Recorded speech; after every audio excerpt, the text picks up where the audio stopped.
Saya percaya ada banyak pengalaman yang melengkapi saudara. Beberapa minggu ini kita sudah melewati hari-hari yang menakutkan. Dan disitulah yang kita akan masuk bahwa kita menyerah sepenuhnya pada rencana Tuhan. Tidak ada yang lebih hebat di dunia ini kecuali Tuhan. Kita telah melihat berbagai hal yang sudah diungkapkan baik melalui WA, baik melalui FB. Ada banyak orang yang sedang bergumul sekarang ini. Bahkan senator Amerika, dia memimpin doa secara umum. Dia merasa bahwa tidak berdaya dengan kekuatan pemerintah, tidak ada arti. Ada banyak negara-negara di jalan, mereka mau berdoa, berlutut, walaupun terjemur panas. Mereka berdoa dan mereka meminta Tuhan, tolong ampuni kami, singkirkan penyakit ini dan lain-lain. Dan itu sebabnya mari kita orang percaya terus melihat Tuhan dalam semua yang terjadi peristiwa ini. Tuhan sedang melihat kita adalah anak-anak tebusanmu, tebusannya yang berharga nih matanya, sebab dia telah menebus kita. Itu sebabnya Tuhan tidak mau biarkan kita terus menderita. Saya ingin kita melihat beberapa peristiwa dalam Alkitab untuk membawa kita menyerah penuh kepada Tuhan dan melihat rencana Tuhan yang mutlak yang tidak bisa kita atur. Tetapi kita juga masih bisa meminta bagaimana Tuhan campur tangan kehidupan kita. Sehingga apapun yang kita hadapi ke depan, kita akan melihat Tuhan yang akan bersama kita. Puji Tuhan. Segera kita akan melihat sebuah dasar pembacaan firman Allah. Saya akan mengajak kita membuka Alkitab kita masing-masing. Dan mari kita melihat dari Kejadian pasal yang ke-18. Kejadian pasal 18. Kita akan membaca ayat yang ke-23. Kejadian pasal 18 kita akan membaca ayat yang ke-23. Dari tempat ini saya mohon saudara yang memegang Alkitab,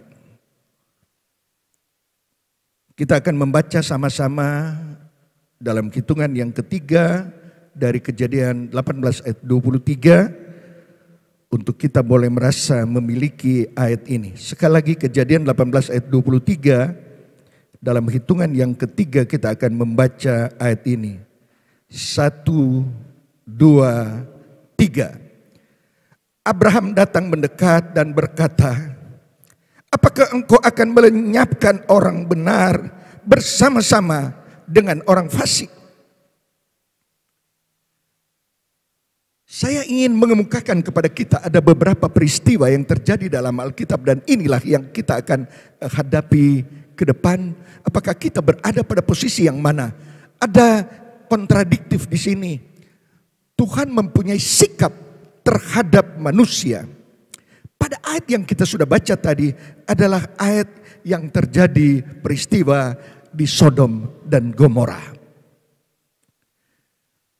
Setelah Tuhan melihat bahwa Sodom dan Gomora telah berbuat kejahatan dan Tuhan sangat marah terhadap sikap dari penduduk Sodom dan Gomora sehingga Tuhan akan memerintahkan suatu hukuman terhadap orang-orang yang berada di Sodom. Abraham datang dengan permohonannya. Di sana ada ponakannya, yaitu Lot. Apakah Tuhan akan membinasakan orang-orang percaya di situ bersama orang fasik? Memang betul Sodom telah berbuat kejahatan, tetapi Tuhan akan membinasakan seluruh Sodom bersama orang-orang percaya. Itulah tawar-menawar dari Abraham kepada Tuhan. Abraham berkata, kalau ada 50, apakah Tuhan bisa merubah sikap Tuhan? Tuhan berkata, boleh. 40, 25 sampai 10. Apakah bisa? Tuhan bilang benar. Tapi ternyata penduduk Sodom tidak peduli kepada Tuhan dan terlihat bahwa hanya Lot, istri dan anak-anaknya yang boleh dibela oleh Tuhan. Itu sebabnya kita melihat bahwa apapun Tuhan sudah memutuskan, sehingga terjadi berbagai hal tawar-menawar antara Abraham dengan Allah. Tapi Allah datang dengan keputusannya. Lalu kita melihat pada pasal 19 ayat yang ke-29, itulah keputusan yang diambil oleh Tuhan terhadap Sodom. Demikianlah pada waktu Allah memusnahkan kota-kota di lembah Yordan dan menunggang balikan kota-kota kediaman Lot, maka Allah ingat kepada Abraham, lalu dikeluarkannya Lot dari tengah-tengah tempat yang ditunggang balikan itu. Kita lihat bahwa Tuhan mengasihi orang-orang percaya. Semua yang mereka hadapi di tempat di Sodom, tapi Tuhan mengistimewakan orang percaya. Sehingga kita melihat bahwa Lot, istri dan anak-anaknya disingkirkan. Sikap Allah ini adalah sikap yang memang tegas dan tidak memilih apapun yang terjadi. Dia hanya membela orang percaya. Itu sebabnya saudara, kita melihat bahwa hal seperti ini, hal yang bisa terlihat di dalam kehidupan di dunia ini. Saya juga mau melihat yang kedua adalah peristiwa, kita melihat bahwa di mana Tuhan bertindak pada Kejadian pasal 6. Kalau kita melihat pada ayat yang ke-9, Nuh adalah seorang yang benar dan tidak bercelah di antara orang-orang sesamanya, dan Nuh itu hidup bergaul dengan Allah. Saat itu bumi dipenuhi dengan berbagai kejahatan. Kalau kita melihat, Tuhan sangat marah. Sebab ayat yang ke-11, adapun bumi itu telah rusak di hadapan Allah dan penuh dengan kekerasan. Kita lihat sikap Allah melihat apa yang dibuat oleh manusia. Tuhan harus bertindak sehingga keputusan Tuhan harus jalan. Walaupun ada pertimbangan-pertimbangan bahwa di sana ada Nuh. Tuhan mau memisahkan Nuh dari apa yang terjadi pada waktu itu. Tetapi keputusan Tuhan harus jalan. Tidak ada pilihan lain. Sehingga kelihatan bahwa Tuhan mau supaya bumi ini bisa sadar tentang apa yang terjadi. Lalu kita tahu bahwa saat itu Nuh diselamatkan melalui bahtera. Dan kemudian seluruh bumi ini dilanda dengan air bah dan tidak ada makhluk yang bisa hidup karena Tuhan telah membuat satu keputusan yang besar. Bumi yang seperti ini terlihat sangat berat, sulit sekali untuk lagi kita berada pada posisi tawar-menawar. Tetapi saya ingin berkata bahwa Tuhan mengajarkan kita bahwa Tuhan akan mendengarkan apabila kita berseru kepadanya.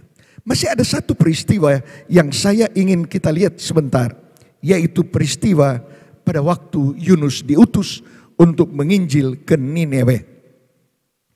Kita tahu bersama bahwa Yunus keluar dari rencana Allah dan dia tidak mau ke Nineve. Lalu terjadi pada pasal 1 kitab Nabi Yunus ayat yang ke-14.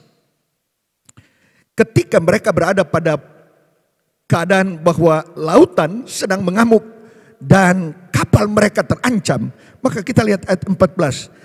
Lalu berseluruh mereka kepada Tuhan, katanya, ya Tuhan, janganlah kiranya Engkau biarkan kami binasa karena nyawa orang ini, dan jangan Engkau tanggungkan kepada kami darah orang yang tidak bersalah, sebab Engkau Tuhan telah berbuat seperti apa yang Kau kehendaki.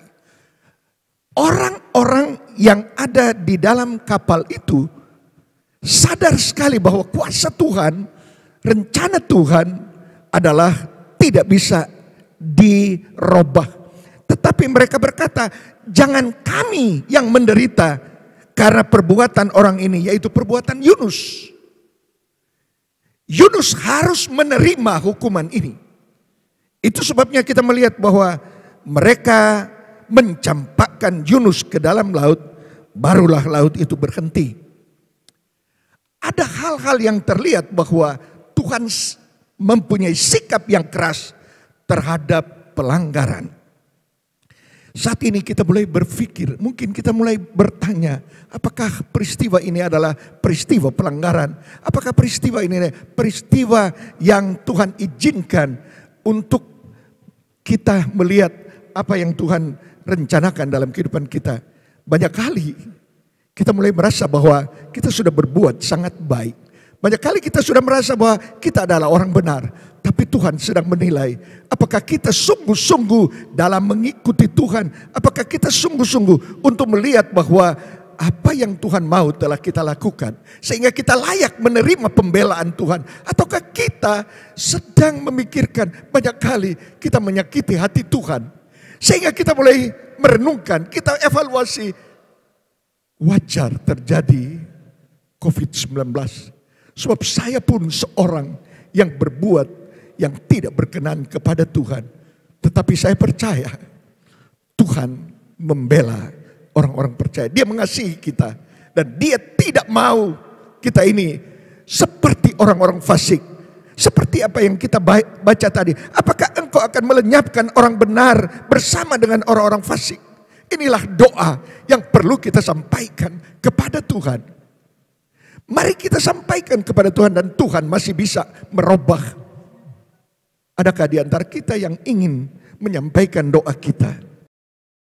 Tuhan mengasihi kita dan Dia ingin mendengarkan doa kita. Saya ingin kita melihat sebuah pembacaan yang sebenarnya dari segi pemikiran ini bukanlah orang-orang yang percaya, tapi Tuhan mengasihi mereka, yaitu penduduk Nineve. Yunus diutus ke sana karena Tuhan mengasihi mereka. Walaupun sebenarnya mereka bukan orang Israel.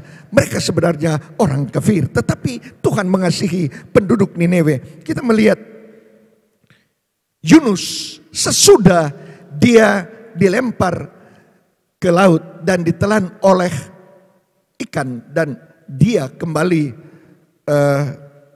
di darat. Dia berjanji akan melakukan tugas tanggung jawabnya. Dan ayat yang keempat dari pasal 3 berkata begini. Mulailah Yunus masuk ke dalam kota itu. Sehari perjalanan jauhnya. Lalu berseru, 40 hari lagi maka Nineve akan ditunggang balikan. Orang Nineve percaya kepada Allah. Lalu mereka mengumumkan puasa. Dan mereka baik orang dewasa maupun anak-anak mengenakan kain kabung. Setelah sampai kabar itu kepada raja kota Nineve, turunlah ia dari singgasananya, ditanggalkannya jubah, diselubungkannya kain kabung, lalu duduklah ia di atas abu. Lalu atas perintah raja dan para pembesarnya, orang memaklumkan dan mengatakan di Nineve demikian, manusia dan ternak, lembu, sapi dan kambing, domba tidak boleh makan apa-apa, tidak boleh makan rumput dan tidak boleh minum air. Ayat yang ke-9, siapa tahu mungkin Allah akan berbalik dan menyesal serta berpaling dari murkanya yang menyala-nyala itu, sehingga kita tidak binasa. Ketika Allah melihat perbuatan mereka itu, yakni bagaimana mereka berbalik dari tingkah lakunya yang jahat, maka menyesalah Allah karena malapetaka yang telah dirancangkannya terhadap mereka, dan ia pun tidak jadi melakukannya. Puji Tuhan saudara, ada yang bisa merubah semua yang sebenarnya Allah telah umumkan. Seperti apa yang kita dengar dari pembacaan ini. Nineve yang sudah diputuskan 40 hari lagi akan ditunggang balikan oleh Tuhan. 40 hari lagi semua, baik penduduk manusia, semua sampai pada binatang akan dilenyapkan oleh Tuhan. Tetapi ketika mereka datang dengan segala kerendahan hati mereka, ketika mereka datang dengan doa mereka, ketika mereka sadar dan meminta sungguh-sungguh kepada Tuhan, maka mereka melihat Tuhan merubah keputusannya yang sebenarnya mutlak menjadi sesuatu yang mengikuti apa yang menjadi doa mereka. Itu sebabnya saudara, kesempatan hari ini, pagi hari ini di tempat saudara, saya ingin ajak mari jalan keluar yang kita bisa ambil pada saat ini. Bukan mencari semua kasihan dari berbagai pihak. Kasihan dari pemerintah, kasihan dari mereka yang memiliki harta dan lain-lain. Tapi mari kita minta pengasihan Tuhan. Tuhan mengasihi kita. Tuhan hindarkan semua yang sedang mengancam kehidupan kita, terutama COVID-19. Saya percaya saudara bahwa Tuhan mengasihi engkau. Bawalah hidupmu, doamu di hadapan Tuhan. Saya ingin kita benar-benar dengan segala kerendahan hati, bawalah hidupmu, meminta dengan sungguh-sungguh, dengan sebulat-bulat hatimu. Tuhan ampuni kami, kasihani kami, dan biarlah Tuhan menjawab kami. Saya percaya Tuhan akan menolong kita. Tuhan akan memberi jawaban kepada kita. Kita tahu bahwa Tuhan tidak mampu dengan hati yang pecah. Tuhan tidak bisa bertahan dengan sikapnya ketika kita tunduk dan merendahkan diri di hadapannya. Tuhan akan datang dengan lemah. Kelemahannya yaitu mau mendengarkan doa kita. Itu sebabnya mari kita akan masuk. Kita akan menerima semua apa yang Tuhan akan memberi jawaban kepada kita. Lagu yang berkata dia hanya sejauh doa. Mari kita lihat itu benar terjadi. Mari kita punya komitmen bahwa kita mau berdoa. Tingkatkan hidup doa kita. Kita tidak ada kesibukan, kita tidak ke kantor, kita tidak keluar. Kita di rumah saja. Gunakan di rumah saja untuk mencari Tuhan, untuk menyembah Tuhan, untuk berdoa kepada Tuhan. Sehingga Tuhan merubah situasi yang menakutkan hari ini. Kita bawa hidup kita, kita ajak semua keluarga kita. Kita akan berdoa dengan sungguh-sungguh kepada Tuhan. Beri waktu yang terbaik untuk Tuhan.